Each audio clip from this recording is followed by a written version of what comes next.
that we would not be able to stand the way that we do as Muslims in America had it not been for the great people that Sister Aisha just spoke about briefly. And Dr. Sherman Jackson mentioned something recently that I think is very important. He said, 10 times the slaves that came to America went to Brazil. Yet you don't see a large indigenous Muslim group in Brazil. You see it here in the United States. Why is it that Allah chose this place to have expressions of Islam in the 20th century lead to Islam in the 20th century?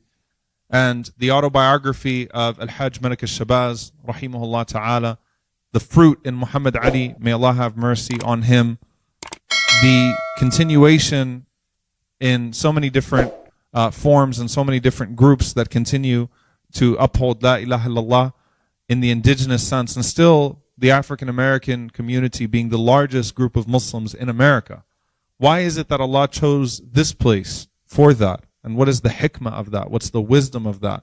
First of all, a recognition that they gave us shoulders to stand on as an American Muslim community as a whole. And there's something important to be mentioned here. Muslim and black are not mutually exclusive.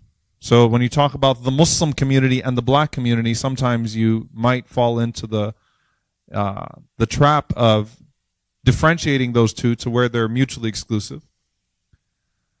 But what I want us to do is to understand that all Muslims owe a great debt to all of black history. Meaning the sacrifices. I stood in Medgar Evers' blood in Mississippi. The carport, and if you don't know who Medgar Evers is, you need to look it up. The carport that he was assassinated in, the blood stained the carport in Mississippi. And you could literally go to the house of Medgar Evers and stand in the carport in a pool of blood, the stain of his blood. And then Malcolm and Dr. King and all of the sacrifices that went into the eventual passage of the Immigration Act in 1966, for which many, many Muslims who immigrated to this country owe a great debt to everybody that contributed to that. So all Muslims owe a great debt to all of black history, right? And that's the past. But I want to talk about the present. I want to share with you something that happened in New Orleans, Louisiana in 2005, right before Hurricane Katrina. Sister Aisha, when did you move to New Orleans? After 2005. Because I wanted to see if you remember this incident or not. There was a sister by the name of Dr. Jamila Arshad. Dr. Jamila Arshad was a black Muslim married to a Pakistani Muslim doctor. And she too was a doctor. Very prominent family in the Muslim community, very well-known couple.